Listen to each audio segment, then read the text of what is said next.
নলবাৰী ৰাস মহোৎসৱ উদযাপন সমিতিৰ এক প্ৰচেষ্টা আৰু জুবিন গাৰ্গক এনেধৰণে স্মৃতি ৰখাৰ বাবে এনেধৰণে জুবিন গাৰ্গৰ প্ৰতিচ্ছবি ইয়াতে ৰখা হৈছে আৰু যি দৰ্শনাৰ্থী আহিলে ইয়াতে জুবিন গাৰ্গক প্ৰাণৰ শিল্পীগৰাকীক শ্ৰদ্ধাঞ্জলি নিবেদন কৰিব পাৰিব আৰু আনফালে জুবিন গাৰ্গৰ মৰমৰ গীটাৰখন এনেধৰণে ইয়াতে দেখুওৱা হৈছে দৰ্শনাৰ্থীৰ বাবে মুকলি কৰি দিয়া হৈছে আৰু ক'ব লাগিব ৰাস মহোৎসৱলৈ 92 সংখ্যক যি নলবাৰী ৰাস মহোৎসৱ এই ৰাস মহোৎসৱক লৈ এক উখল মাখল পৰিৱেশ দেখিবলৈ পোৱা গৈছে।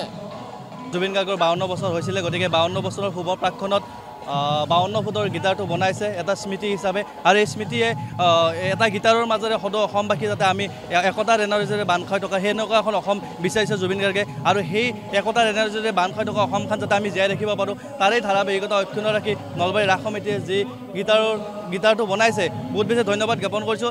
জুবিন দাৰ কাৰণেতো শোকাভিভূত হৈ আছোঁ। তাৰপিছত দীপক দাও গ'ল, দুয়োগৰাকী বন্ধুকে ইয়াতে আমাৰ ৰাস মহোৎসৱ সমিতিয়ে বৰ সুন্দৰভাৱে ৰাখিছে।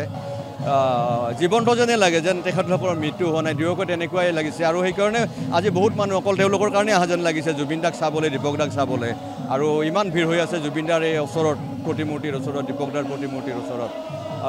মানুহে যিহেতু অকণমান সেমেকা মনবিলাক গোটেই অসমৰ নলবাৰীবাসীৰো সকলোৱে চাগে জুবিন দাৰ সান্নিধ্য বিচাৰি আহিব, যদিও তেখেতক আমি মৃত বুলি ভাবি ল'ব পৰা নাই।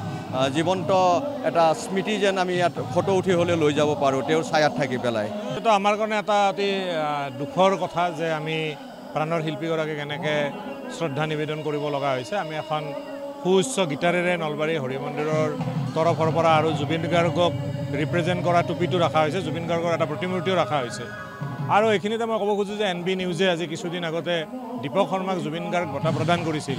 সেই দীপক শৰ্মা মাত্ৰ 3 দিন আগত তেখেতৰো মহাপ্ৰাণ হৈছে। আমি তেখেতকো ইয়াতে হৰি মন্দিৰৰ ফালৰ পৰা নলবাৰীৰ ৰাইজৰ ফালৰ পৰা শ্ৰদ্ধা নিবেদন কৰাৰ ব্যৱস্থা কৰিছোঁ। ইতিমধ্যে আপোনালোকে দেখিছে যে এটা উখল মাখল পৰিৱেশ ভক্তিৰসত সকলো বুৰ গৈছে আৰু নামনি অসমত এই যে মৃন্ময় মূৰ্তিৰে যি ৰাসলীলাৰ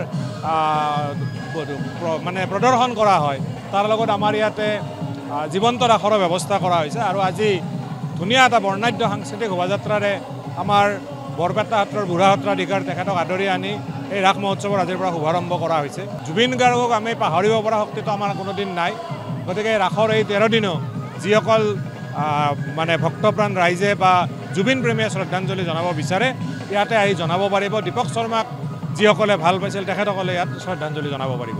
ৰাসৰ লগত সংগতি ৰাখি আমাৰ প্ৰাণৰ শিল্পী জুবিন গাৰ্গৰ প্ৰতি শ্ৰদ্ধা জনাই, সেৱা জনাই জুবিন গাৰ্গৰ আচলতে এটা ইয়াত প্ৰতিমূৰ্তি সজাই ৰখা হৈছে।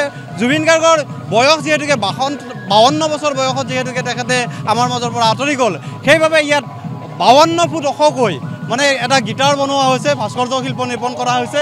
তাৰ লগত আমাৰ দীপক শৰ্মাৰ যিটো প্ৰতিমূৰ্তি ইয়াত বনোৱা হৈছে আৰু এটা খুব আটক ধুনীয়া পৰিৱেশে বৰ্তমান নলবাৰীত সৃষ্টি কৰিছে। এটা আধ্যাত্মিক পৰিৱেশ দেখা গৈছে, আপোনালোকে দেখিছে সেইফালে খুব ধুনীয়াকৈ নাম চলি আছে আৰু সমগ্ৰ মানে নলবাৰীবাসী ভক্তপ্ৰাণ ৰাইজৰ লগতে অসমৰ বিভিন্ন প্ৰান্তৰ পৰা ইয়াত আহিছে, লোকে লোকাৰণ্য হৈ পৰিছে।